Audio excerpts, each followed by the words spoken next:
Welcome to episode 3 of the Cancer Sisters podcast. I am Nicole. And I'm Amanda. And this is We're in It, live from the hospital. Yes. Yes. This is day 4 post right upper lobectomy in Cleveland Clinic, Akron General. And we're going to try to talk, and I'm a little doped up. So we do have a guest today as well. We are introducing Nicole's husband, Trent, so he can help provide some context and also maybe talk for you when you need it. When I lose a little wind. Yeah. Sounds good. All right. So, and you're going to ask me some questions about current treatment. I'm going to ask you some questions about current treatment. And we're just going to talk about what's happening right now, because it's a lot. It's a lot. It's a whole lot. So, like I said, this is 4 days post-surgery. I went in at 6 o'clock in the morning. Surgery started at 8 a.m. on Tuesday, June 27th, and lasted a full 6 hours. Yes? Yep. Surprises about that is I was on my left side for the whole time. That makes a whole lot of sense. I just didn't think about it. That left me with a pretty sore shoulder and hip and a numb hand for a little while. That was a little crazy. The whole upper right lobe came out, and that was the plan. And the lymph nodes from the middle lobe, and that was the plan. And I guess, because I'm difficult sometimes, that my anatomy was a little difficult. So the surgery was 4 to 6 hours. It took a full 6. And they explained that the top lobe and the middle lobe weren't totally separated, and that was a possibility. It depends on how everyone's built, so they had to be a little more delicate and take a little more time in your surgery. Mm-hmm. So you weren't really being difficult. It just is. It's just born that way. Right? Yeah. It's a bossy older sister. Well, Trent, so what do you remember about the first day and what the doctor said to you and all that? Well, it was a long Tuesday. That's for sure. And luckily we were surrounded by family and friends, which made it a little easier. You played a little euchre, right? I had to play a little euchre. Yes. And when I saw the doctor, I knew that it was good news just from the way he looked.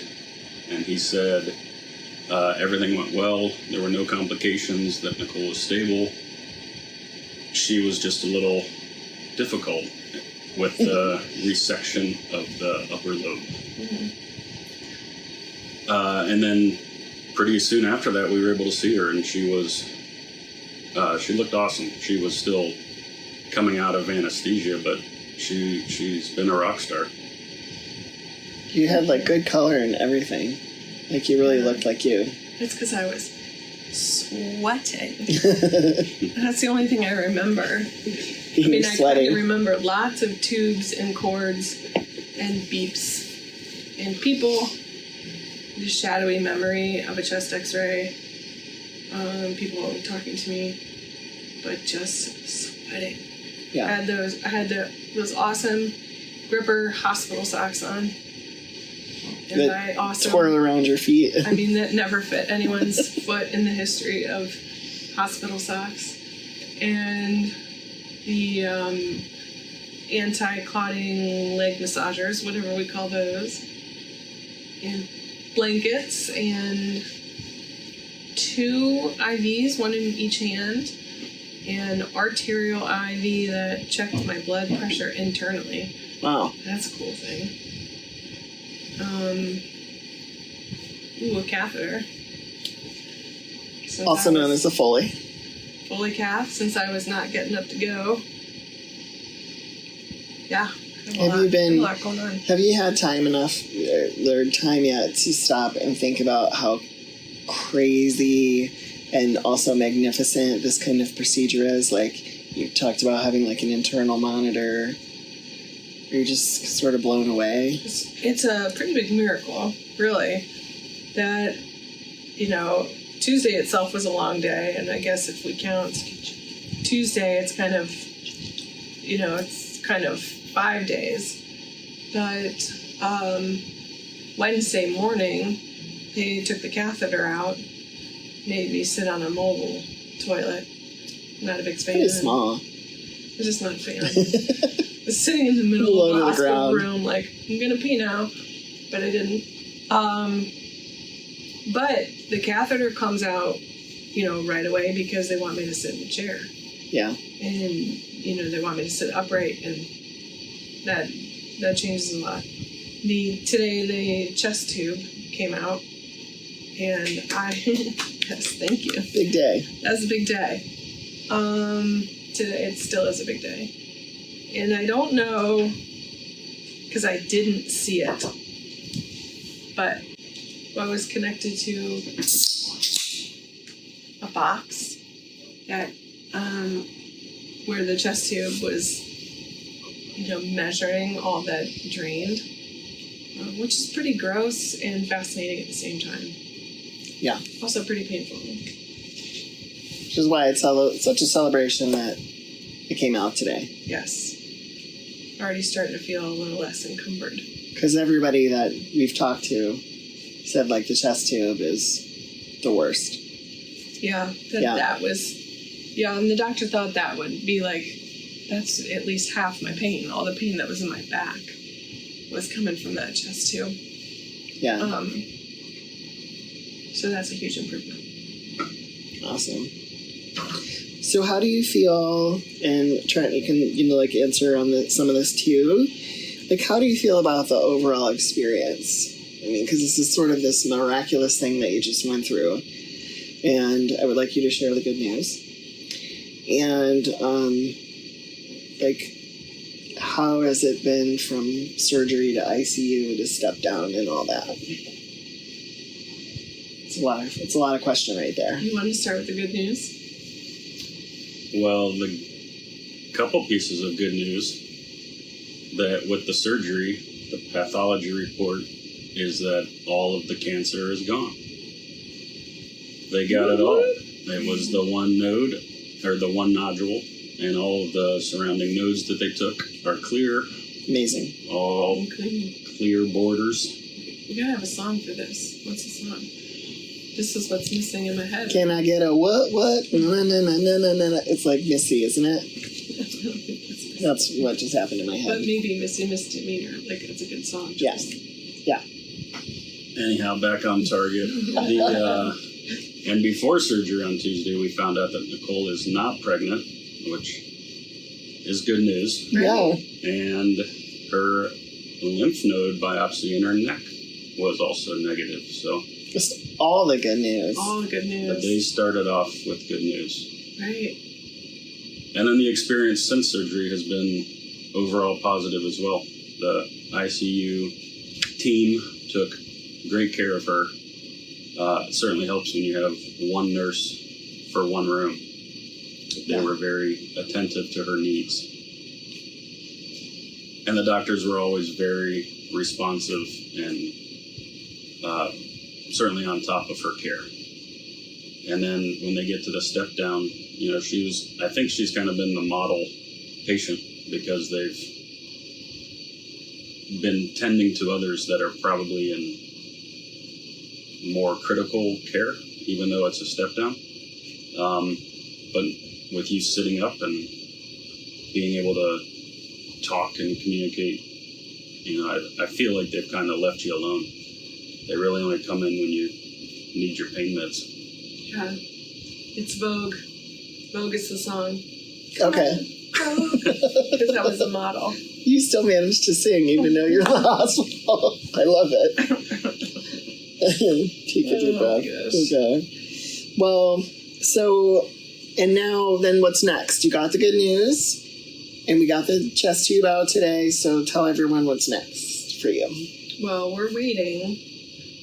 Waiting a couple more hours for another chest x-ray to make sure that my lungs stayed inflated while, with the removal of the chest tube. Yeah. And if it stayed inflated, then I can go home.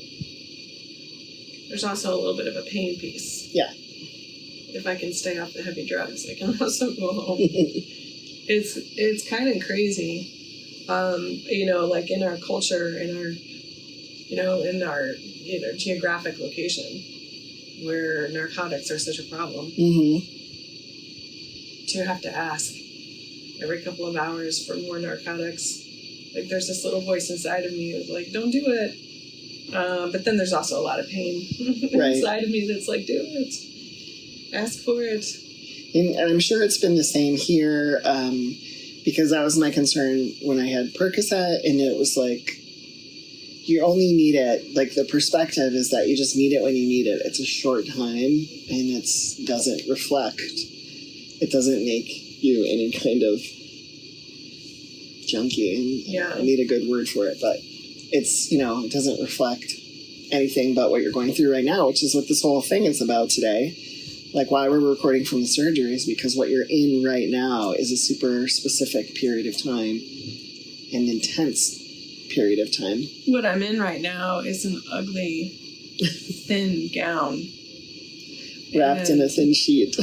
Covered in hospital blankets that are actually pretty warm. Yeah, they do the trick. I'm a little swollen still. I've managed to stay clean. Thank you, Chad. Cleanish. Mm-hmm. Anyway, and thank you for the dry shampoo. Oh, you're welcome. It was a win this morning. Win is a win. I hear that in my head too. It's the TikTok generation. All right, so one more question around what's going on right now. And Melina is here, so if you feel like you want to jump in on that as Nicole's eldest daughter. And Trent too. We've had a lot of visitors. There's a lot of family. There's a lot of friends. What does it mean to you, and what's the other side of it? Like, sometimes is it too much? It's okay to say. No, it hasn't been too much. I love my people. I love my friends. I love my family. You all have witnessed just watching me sleep, however. We're here for it. It's not, I'm not really able to visit so much, but I have, with my eyes closed, enjoyed listening to conversation, even though I'm not really a part of it. Because your people are here. Yeah. You want to chime in? I mean, I don't have too much to say on it. I think it just shows how much she's loved. She's had, teachers from work coming in and out, family, friends here to do anything. We currently only have 2 cars in our household, so it's a little bit of a mess trying to get to and from places, especially with me and my younger sister both working. But, people offer all the time to give my dad rides when he needs it to and from the hospital, and we just know that we have such a huge support system, which I think is even shown by how many people were sitting in the waiting room while my mom was in surgery. Yeah, it was a big group. Yeah, just a huge group, and everyone was just there to be there. Even though they couldn't do anything, we couldn't do anything, they were still there to show support. And like my mom said, it's not like she's been a super big part of any conversation going on.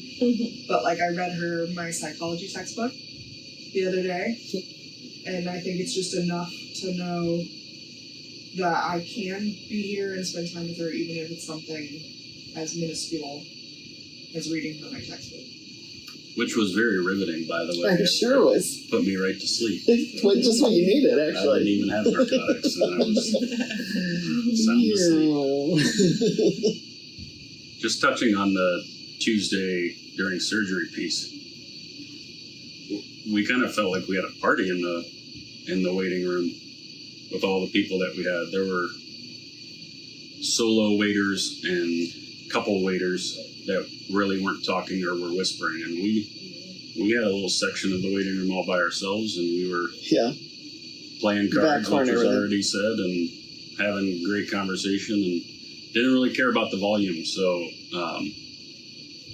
if you ever are in surgery or know somebody in surgery and need a companion, we have a long list of people to hang out with, party in the waiting room with. Smuggled in food and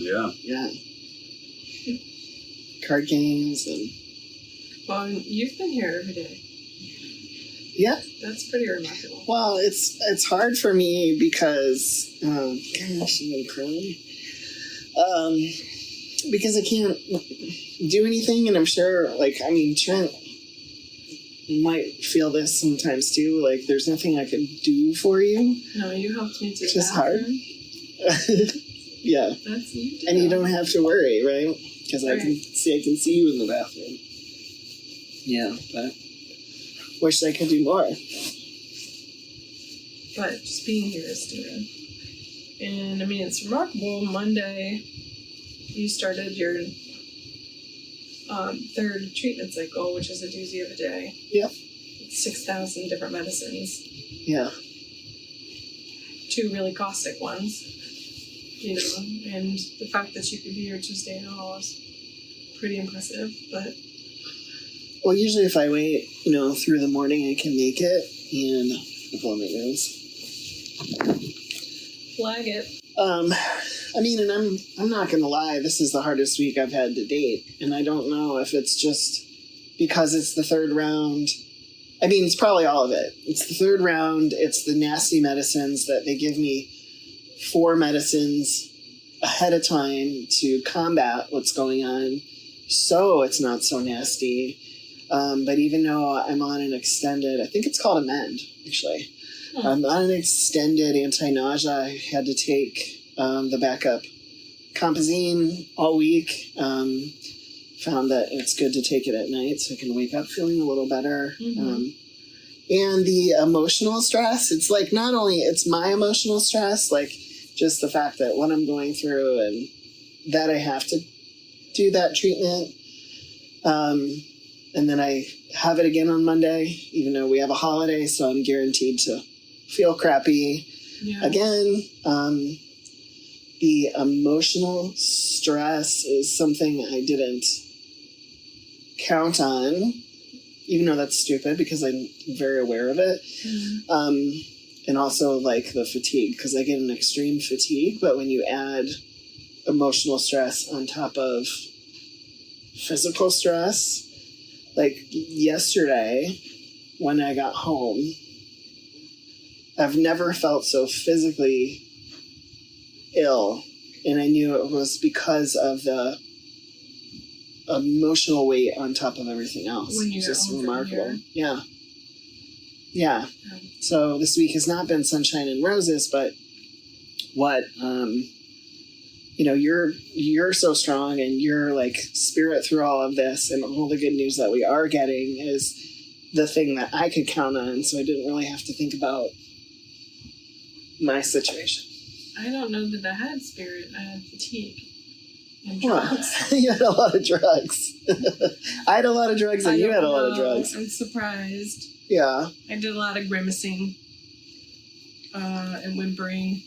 Yeah, but you really showed your strength, because going through that much physical pain and like just being here for it, the fact that we're even recording right now, because you realize you just got the chest tube out. Like, you still have a hole that has to heal. Mm-hmm. You have staples in your lung that have to heal.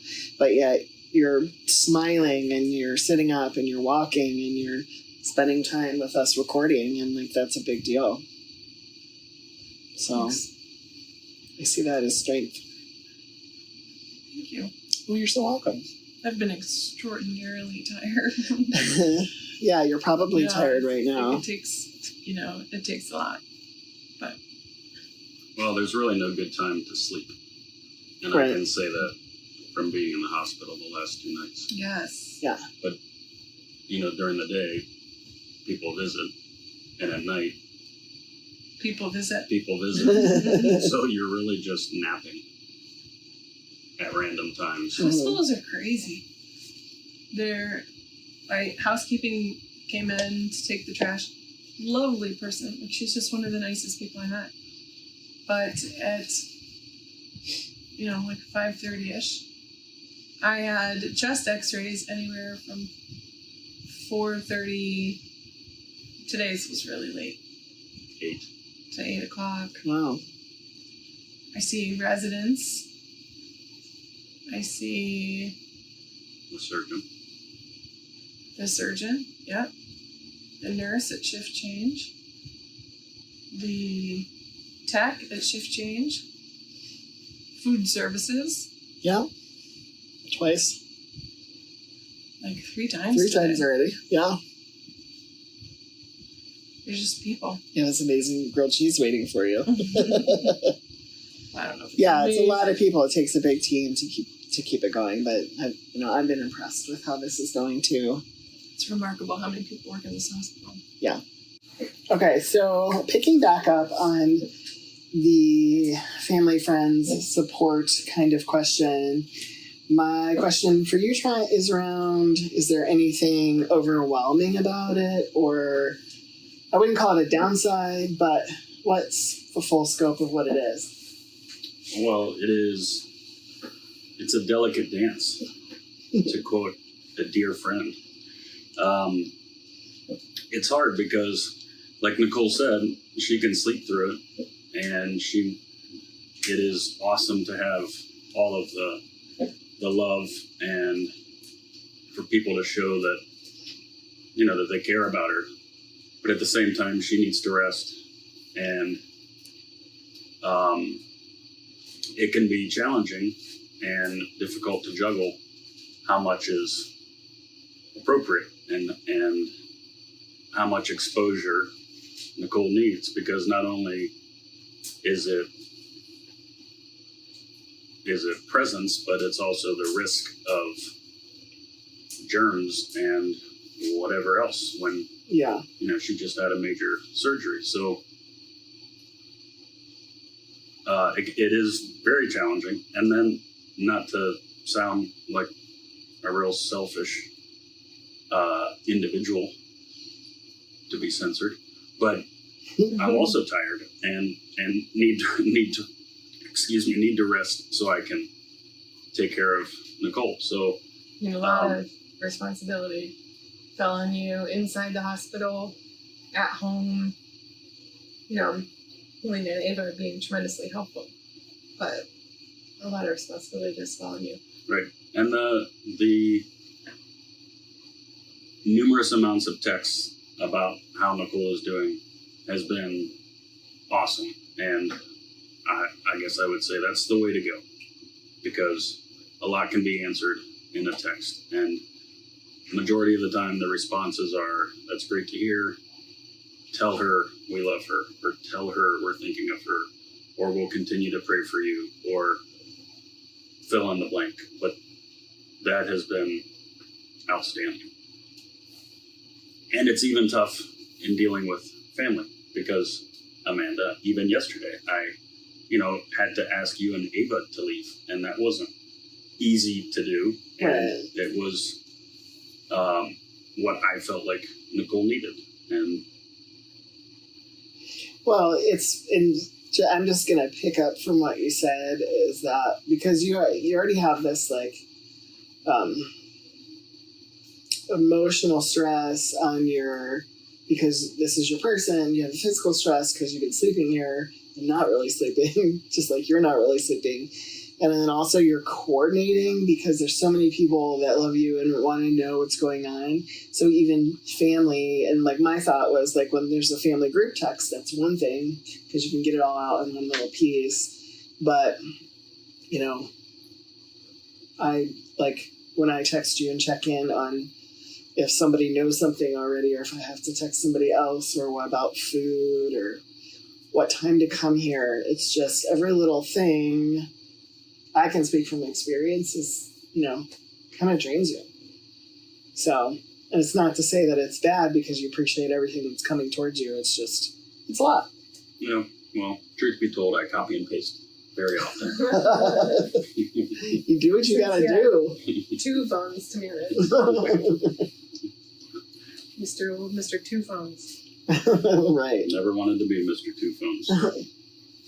Well, I've had an x-ray, and now I'm waiting to find out if my lungs look well enough and healthy enough to go home, and have to decide if I can manage pain at home. So that's coming up.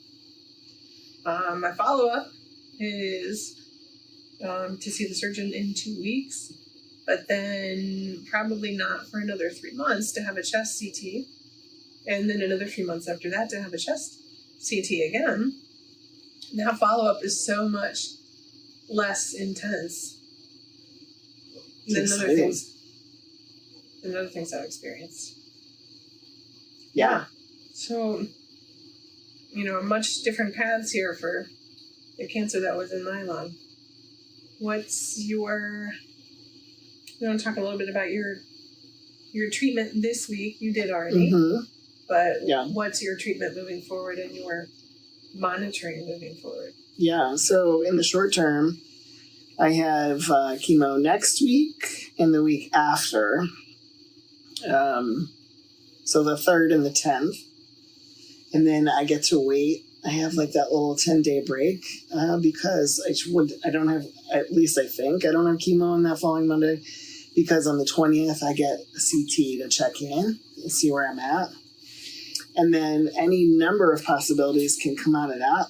It could be, I could get a break if everything's going really well, or might be like, hey, it is going really well, but we still need a little more chemo, which means August. We can talk about the reality of what's happening in the room right now.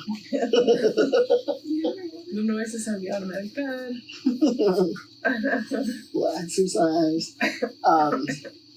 And then, or let's just say if it went miraculously well and the lymph nodes and the little tumor in my bottom right lung were gone, then I could have a break that's long enough that would mean I could have my surgery. But all those things depend on my progress, and as my doctor has said, it's the long game. And ultimately, the goal is to get me off chemo because it's so hard on the body and all the systems, to get me into an immunology program. So I do have, I will be setting up an appointment for that in the coming months, sometime between now and September. So I guess I kind of think of it in 3-month chunks. And it's very much what's in front of me right now. What does this week look like? What is next week? Because it's honestly, it sounds trite, but a day by day, how I can handle things and what I can do. And that's even how I handle work. I don't know from day to day what I can do.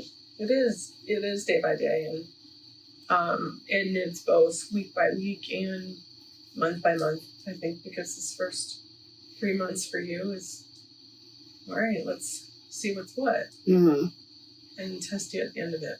Yeah. It took your hair. It has to be working. It's doing something.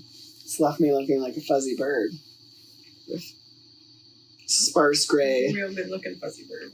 Yeah, thanks. Like on that note, like it's, I haven't hated not having hair because thankfully we have a good head, like you said. And people's reaction to me is mostly that I look like I would have done this on purpose, whether that's because I have a half sleeve. It's the tattoos. Or just knowing my persona.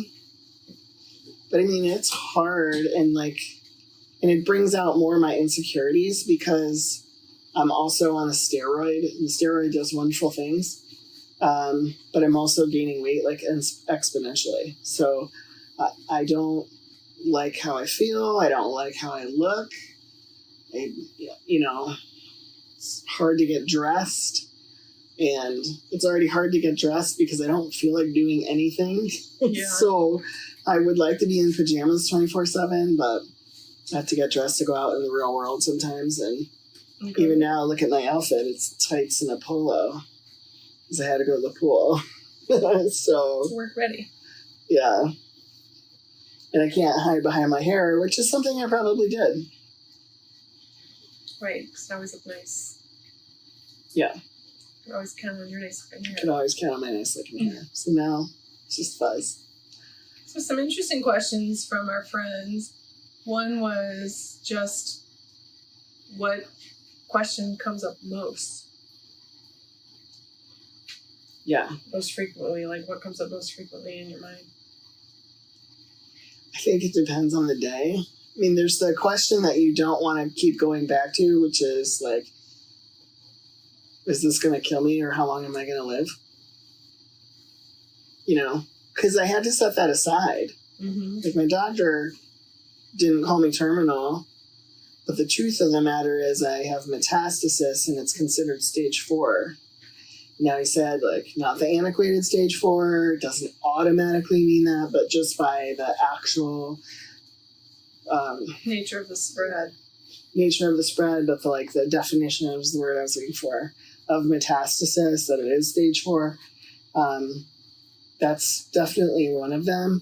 And I pretty much don't think about that every day, but that works its way back in every now and then. And then one of the main questions is, like, if I'm thinking day to day, I have to ask myself how I feel.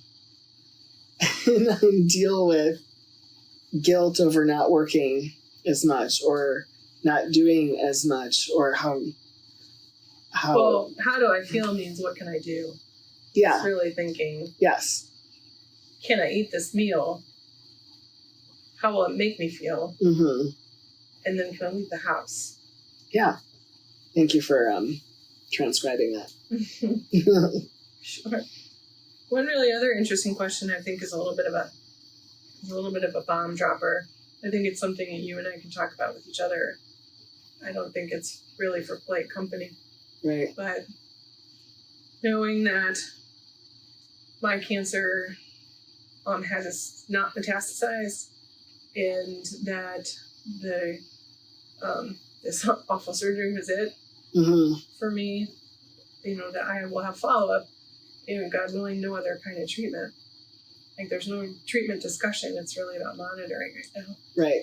Is like, because you are, going to finish this round of treatment, have a CT scan, and then you discuss those options. If you're like jealous of what I just went through.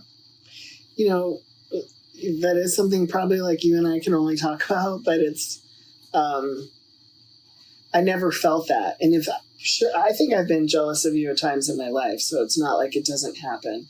But I was asked this question honestly, and no way, because I know what you're going through. In fact, I have to have a major surgery, and I'm so fearful of it, because I know about the pain and just being under anesthesia and all the things that have to happen in your body and being intubated, which I have been intubated this year, going in your lungs. I've had doctors in my lungs. It's really weird to say. So, I mean, from what the intubation won't be hard, but yeah, you will have a drain in your legs since they're harvesting one of your hamstring muscles. The gracilis. Mm-hmm. Quad. It's in the quad. Well, it's Trent. Gracilis is inner outer, really. It's not. It's a hammy. It's a hammy? Okay. I stand corrected. You doubted me? Well, it's just because it's like here. I didn't know. It's a hamstring. Okay, thank you. So, yeah, from that perspective, what I'm saying is I can understand how hard and crappy this surgery is for you. And I think in a way that's worse than what I'm going through. Maybe because I get like so many pre-meds, they call them, and the steroid and all the things that I don't love, but I have a love-hate with because they are keeping me sustained through treatment. Yeah, able to work most of the time. Yeah, able to to eat socialize. most of the time, able to socialize most of the time. You know, and I didn't have this big dose of pain and, you know, traumatic experience that you're going through. So, Right. You know, so many of these medical professionals are like, take a deep breath. And I'm like, ha ha, yeah, ha ha, ha. yeah, I'm not breathing deeply right now. Thanks. But that has to get better. yeah, and it will, thankfully.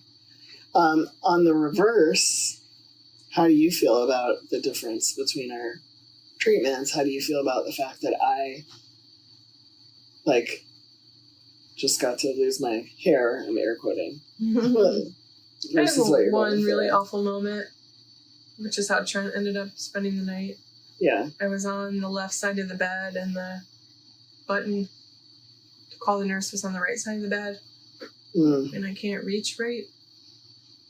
And I was in such a painful position. I was laying on the chest tube. But I could ask Siri to call him on speakerphone. So he came here, and he ended up sleeping in the bed, and I ended up sleeping in the chair. And I mean, that was just brutal pain. And it's hard on him. And in that moment, I thought, oh, man, maybe I wouldn't mind losing my hair. Right. This sucks. Yeah. Thankfully, this is a safe space, and now our listeners can judge us. Right? It is a safe space. So. Safe-ish. Well, thank you. I am out of wind to keep talking. Yeah. But it's been fun Can coming wrap to it you up. sort of live from the hospital. Until the next time. They'll get to hear it.